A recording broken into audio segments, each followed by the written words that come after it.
Hello friends, मैं अंकित कुमार स्वागत करता हूं आपके अपने यूट्यूब चैनल कसुमे स्टडी पॉइंट में। और आज हमारे साथ मौजूद हैं मिस्टर हिमांशु, जिन्होंने हाल ही में यूपीएससी 2022 में हिंदी मीडियम से सफलता प्राप्त की है।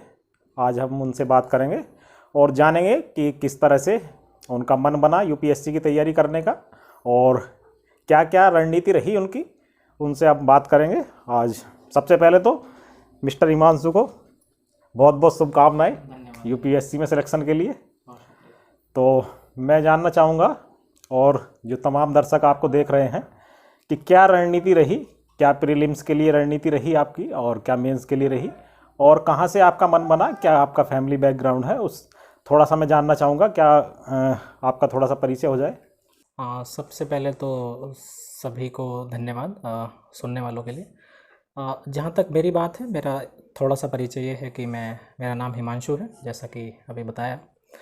और शुरुआती शिक्षा मैंने अपने गांव से ही की थी, कक्षा 1 से 5 तक, और उसके बाद कक्षा 6 से 10 तक मैं एक दूसरे स्कूल में गया था, वो भी सरकारी ही स्कूल था। और फिर 2 साल की शिक्षा कक्षा 11-12 मेरी विद्या मंदिर से हुई थी। तत्पश्चात मैंने बीएससी की है, जो कि मेरे ही तहसील से की थी मैंने।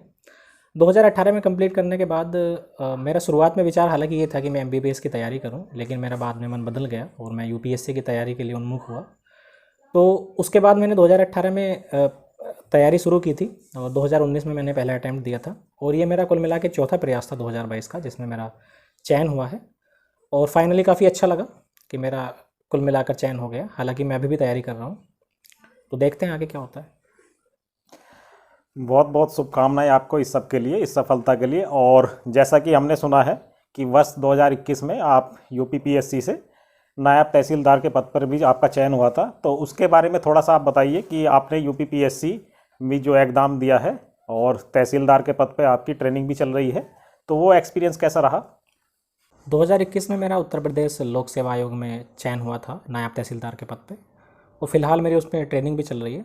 और चूँकि पहली जॉब का एक्साइटमेंट अलग ही होता है, तो उसको ज्वाइन करने के बाद मुझे काफ़ी अच्छा लगा। दूसरी बार सिलेक्शन हुआ तो जाहिर था कि उससे भी ज़्यादा अच्छा लगेगा।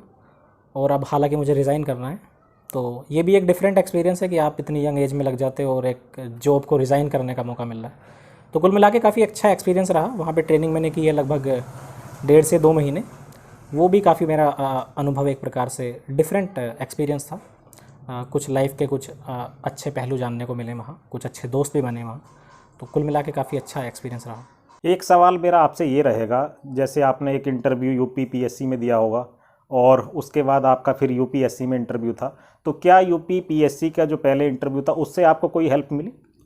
हाँ, निश्चित तौर पे, चूँकि मेरा जिस तरह से बैकग्राउंड है, कभी इंटरेक्शन नहीं रहा उस लेवल पे, और 4-5 लोग जो प्रशासनिक सेवा में इतना अनुभव रखते हैं उनके सामने जाना काफ़ी चुनौतीपूर्ण होता है। तो पीसीएस में चूँकि इंटरव्यू से मुझे थोड़ा सा कॉन्फिडेंट मिला था, और इस मामले में कॉन्फिडेंट था कि बात करने के स्तर पे मुझे कोई ज़्यादा दिक्कत नहीं होगी, सहज मुझे अनुभव हुआ। और इसका परिणाम भी ये रहा कि एक यूपीएससी के सबसे टफ बोर्ड माने जाने वाले में मुझे अच्छे मार्क्स मिले हैं। तो कुल मिला के काफ़ी हेल्पफुल रहा। उसका परिणाम मुझे लगता है सकारात्मक ही रहा। यानी कि कह सकते हैं कि आपको जो आपका एक्सपीरियंस था वो आपको यूपीएससी में काम आया, जो कि पीसीएस वाला जो एक्सपीरियंस था इंटरव्यू का, उससे आपको काफ़ी सहयोग मिला। निश्चित तौर पर। और मेरे दर्शक ये भी जानना चाहेंगे कि अभी जो यूपीएससी 2022 का एग्ज़ाम हुआ है उसमें आपको कौन सी रैंक प्राप्त हुई है। 841 भी मेरी रैंक आई है इस समय। अभी डीओपीटी के द्वारा चूँकि सर्विस एलोकेशन नहीं हुआ है, तो एग्जैक्टली सर्विस के बारे में बताना थोड़ा सा मुश्किल काम है। लेकिन फिर भी जहाँ तक मुझे लगता है, संभावित तौर पर मुझे इस बार आईआरएस मिलने की संभावना है, और मैं आगे भी अपनी तैयारी जारी रखना चाहूँगा।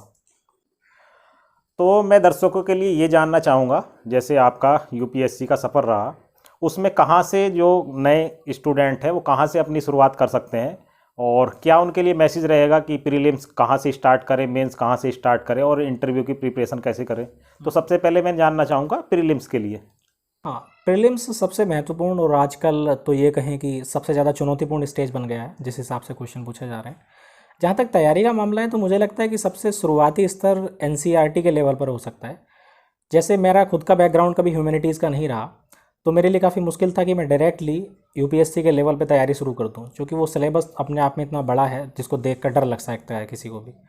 तो इनिशियली आप एनसीईआरटी से पढ़ सकते हैं, शुरुआत कर सकते हैं। और प्रीलिम्स के लिए ज़रूरी है कि आप जितने ज़्यादा प्रैक्टिस टेस्ट लगा सकें।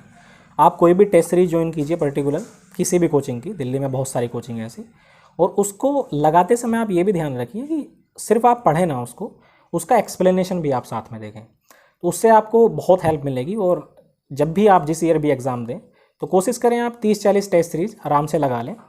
उससे ज़्यादा के लिए मैं सलाह नहीं दूंगा, क्योंकि फिर वो बर्डन भी हो जाएगा एक प्रकार से। तो मुझे लगता है सबसे ज़्यादा जो महत्वपूर्ण है वो उसमें सिर्फ प्रैक्टिस है, और प्रैक्टिस के माध्यम से आप प्रीलिम्स क्वालिफाई कर सकते हैं। इसका एक दूसरा पहलू भी मैं बताना चाहूँगा, वो सीसेट से जुड़ा हुआ है।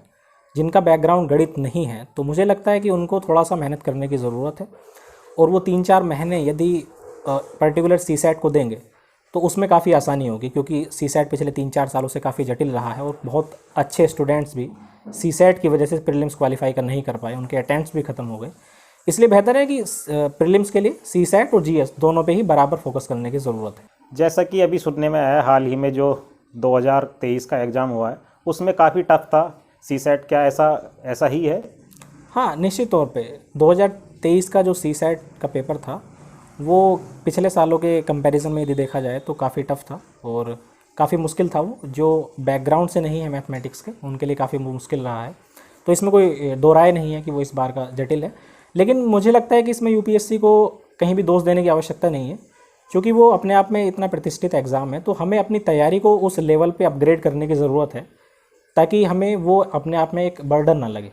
तो बेहतर है कि आप उसकी तैयारी बेहतर तरीके से करिए, तो मुझे लगता है कि उसके रिज़ल्ट ज़रूर आएंगे।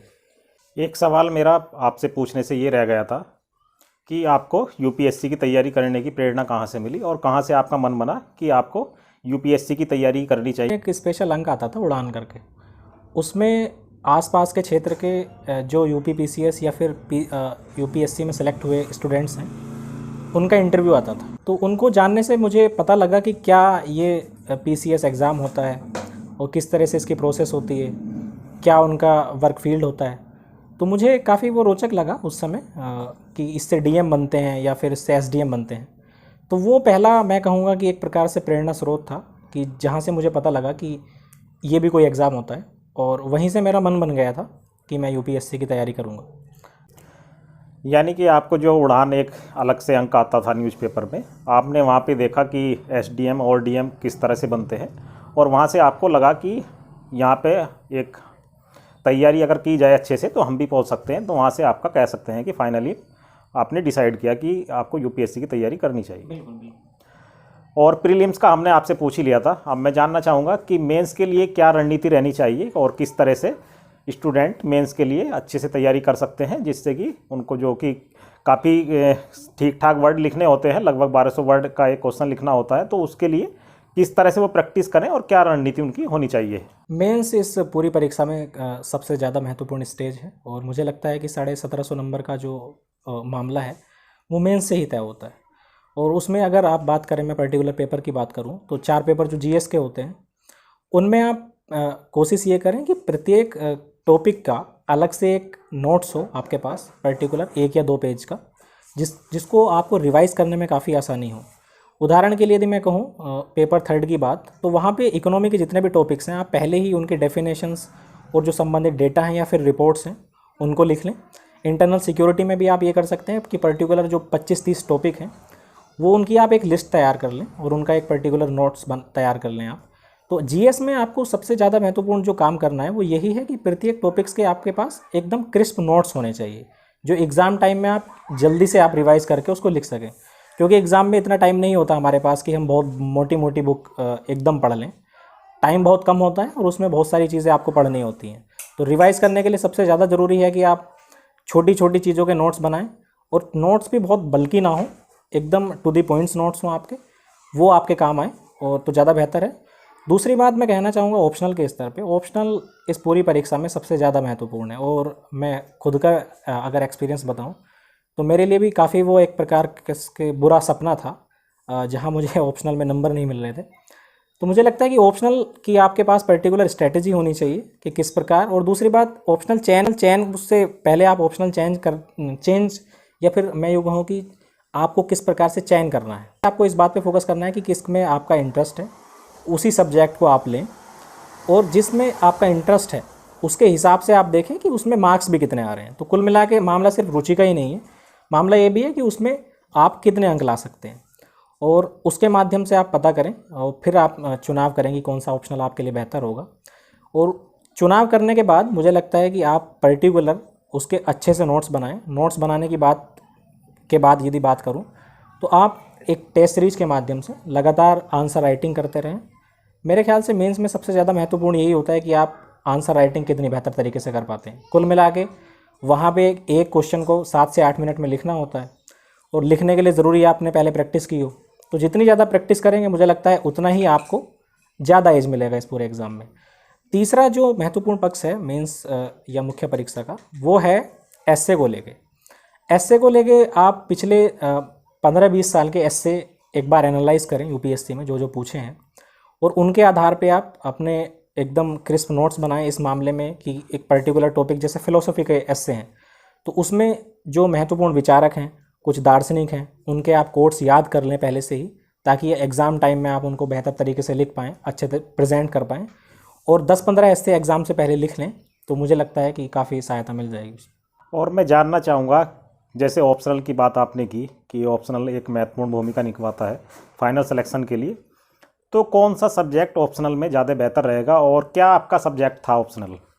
ये वैसे ऑप्शनल चुनाव एक व्यक्तिगत मामला ज़्यादा है थोड़ी सा, क्योंकि प्रत्येक व्यक्ति की रुचि अलग होती है, और दूसरी बात प्रत्येक व्यक्ति का एप्टीट्यूड प्रत्येक सब्जेक्ट के लिए अलग होता है, तो उसको अपने अनुसार ही चयन करना चाहिए। जहाँ तक मेरा सवाल है तो मैंने भूगोल चुना था। उसका रीज़न ये था क्योंकि वो एक प्रकार का साइंटिफिक सब्जेक्ट है, उसमें मुझे बहुत ज़्यादा चीज़ें रटने की ज़रूरत नहीं पड़ती, क्योंकि चीज़ें समझने वाली बात है, और मेरा साइंस बैकग्राउंड भी रहा तो मेरे लिए काफ़ी आसान रहा वो उसका चुनाव करना।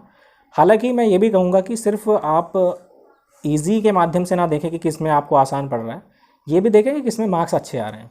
उदाहरण के लिए हाल ही में हिंदी साहित्य या फिर एंथ्रोपोलॉजी जैसे सब्जेक्ट्स में अच्छे मार्क्स आ रहे हैं, तो मुझे लगता है कि आप कॉस्ट बेनिफिट एनालिसिस करने के बाद आप देखें कि कौन सा सब्जेक्ट आपको चयन कराने में महत्वपूर्ण भूमिका का निर्वहन कर सकता है, तो उसके आधार पर अगर चुनाव करेंगे तो मुझे लगता है कि आपके लिए ज़्यादा फ़ायदेमंद साबित होगा। तो थी मेंस की बात और ऑप्शनल की बात, और उसके बाद जब हम मेंस प्रीलिम्स क्लियर कर लेते हैं, मेंस भी लिख लेते हैं, बात आती है वो इंटरव्यू की। और इंटरव्यू का जहाँ तक मेरा मानना है कि उसमें कई लोगों को हेजिटेशन होती है कि सामने 4 बोर्ड मेंबर बैठे हैं, और चाहे आपको बहुत सारी चीज़ें आती भी हों, कई बार आप जो प्रेशर होता है इंटरव्यू का उसमें रिकॉल नहीं कर पाते हैं माइंड में अपने, तो उस प्रेशर को कैसे हैंडल किया जाए, या फिर क्या रणनीति रहे कि हम और अच्छा बेहतर अपना इंटरव्यू कर सकते हैं? ये काफ़ी चुनौती रहती है, विशेष तौर पे एक ऐसा स्टूडेंट जो ग्रामीण पृष्ठभूमि से आया है, उसके लिए तो एक बड़ी चुनौती है कि वो किस प्रकार से इंटरव्यू का सामना करेगा, इंटरव्यू पैनल का सामना करेगा। तो इसके लिए शुरुआती स्तर पे आप ये कर सकते हैं कि आप 4-5 फ्रेंड्स का एक प्रकार का ग्रुप बनाएं और उनसे कहें कि वो आपसे सवाल पूछें, और एकदम औपचारिक स्वरूप में वो सवाल पूछें, हंसी मजाक उसमें ना हो। वहाँ से आप शुरुआत कर सकते हैं ताकि आपको एक प्रकार से बोलने में ये सहायता मिले कि अगर सवाल एकदम पूछे जा रहे हैं 4-5 लोगों के सामने, तो आपकी ज़ुबान एकदम बंद ना हो, किस प्रकार से आप डिफरेंट टाइप के सवालों का जवाब आराम से दे पाएंगे। और दूसरा इसका तरीका ये हो सकता है कि यूपीएससी के मॉक इंटरव्यू कई सारी कोचिंग के द्वारा आयोजित करवाए जाते हैं, तो वो दें, जितना ज़्यादा से ज़्यादा आप देंगे उतना हेजिटेशन आपका कम होगा। और मेरे ख्याल से मैंने खुद ने भी 12 मॉक इंटरव्यू दिए थे यूपीएससी के लिए, जो काफ़ी हेल्पफुल रहे। कुछ मेरे ऐसे दोस्त हैं जिन्होंने 20 से भी ज़्यादा दिए। तो मुझे लगता है कि जितनी ज़्यादा आप प्रैक्टिस कर सकते हैं उसकी, लोगों के सामने इंटरव्यू देने के, नए नए लोगों के साथ किस प्रकार से आप बात कर सकते हैं, तो वो थोड़ा सा ज़रूरी है। इसमें एक चीज़ मैं और भी कहना चाहूँगा कि आप पढ़ते समय एक्स्ट्रा कैरिकुलर एक्टिविटी में भी भाग लें, विशेष तौर पे मंच संचालन जैसी गतिविधियों में जहाँ भी आपको मौका मिल रहा है, तो आप बोलना सीखें, बहुत ज़रूरी है। और व्यक्तित्व के विकास के लिए बहुत ज़रूरी होता है कि आप अपनी बात कई सारे लोगों के सामने किस प्रकार से रखते हैं, तो वो बहुत ज़रूरी होता है। और अगर वहाँ से शुरुआत करते हैं तो बाद में जाके फिर समस्या नहीं होगी।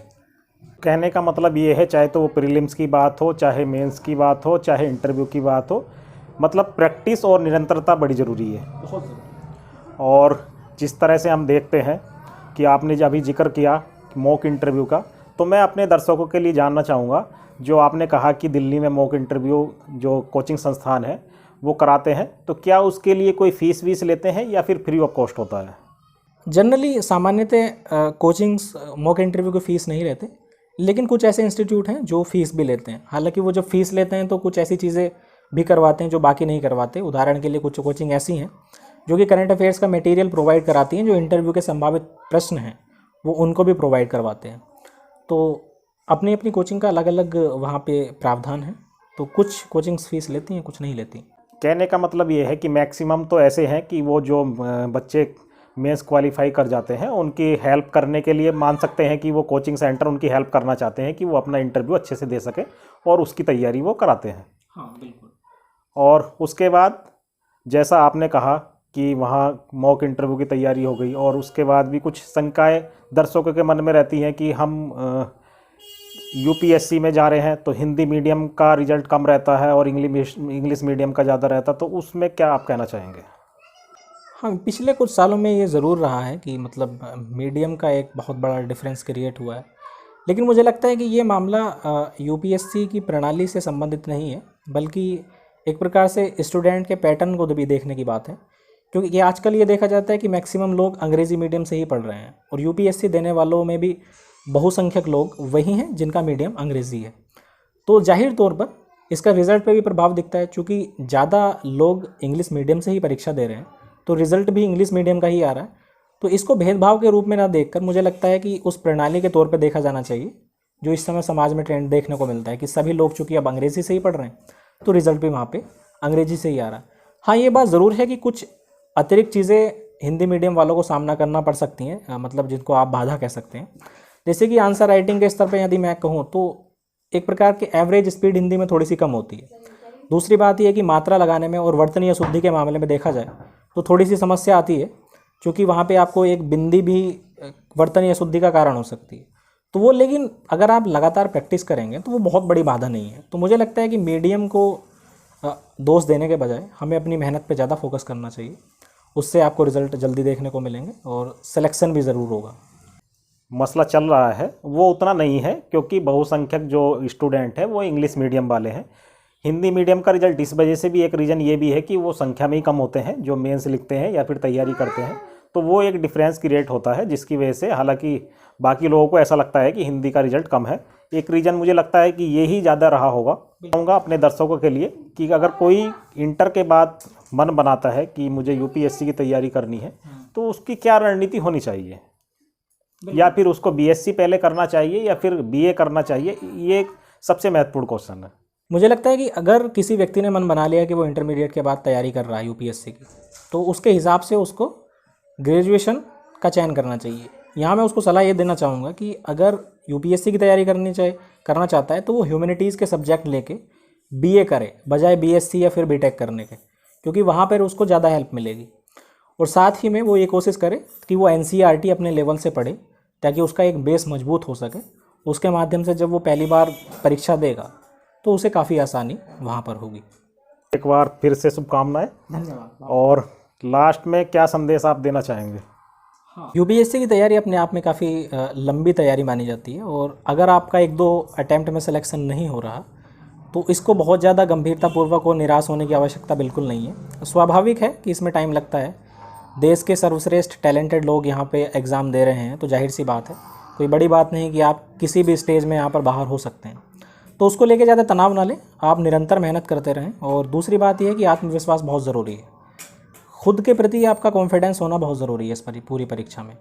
तो बेहतर ये है कि आप कॉन्फिडेंट रहें और लगातार मेहनत करते रहें।